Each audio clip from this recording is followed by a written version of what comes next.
တလောတုန်းက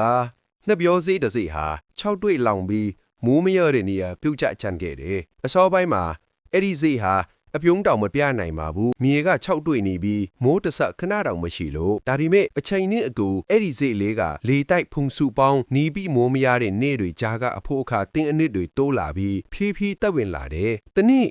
ထောင်ထောင်မောင်မောင်နေရောင်တောက်ပလာတဲ့အချိန်အပင်လေးက6တွေ့ပြီးယိုယွင်းကျင်ထွားပြန်တယ်အဲ့ဒီအချိန်မှာမြောက်တကောင်ရောက်လာတယ်။မြောက်ကအပင်လေးကိုမြင်ပြီးစိတ်မကောင်းတော့အနီးကွာရေတွေရွှေ့လာပြီးဖြည်းဖြည်းရေလောင်းပေးတယ်။ရေကမြင်လို့ရေပေါက်ကအပင်ကတနည်းနောက်တနည်းမြေထဲကတက်လာပြီးအလွန်အပြုံးကောင်းတဲ့ငှက်ပြောပင်တစ်ပင်ဖြစ်လာပါတယ်။နောက်ဆုံးငှက်ပြောသီးတွေပိန်ပိန်နဲ့မြောက်များအတွက်အကျဉ်းနာမူးတိမ်လို့အများကြီးဖူးလာကြတယ်။မြောက်များကဝမ်းသာပြီးနေ့တစ်နေ့လုံးစားနီးတောက်ပြီးထိုင်ကစားနေတယ်။တနေ့လူတွေရောက်လာတယ်။သူတို့ကဓာတ်နဲ့ရက်ဆက်စွာငပြောပင်ကိုခုတ်ပြီးတီးလက်စွပ်နဲ့အတူကို့အိမ်ကိုယူသွားခဲ့တယ်ပြီးတော့မြောက်တွေကခုတ်ထားတဲ့ငပြောပင်မှာထိုင်ပြီးငိုးနေတယ်ပြီးတော့သူတို့ဗီဒီယိုကိုဘယ်သူမှ like and share မလုပ်ဘူး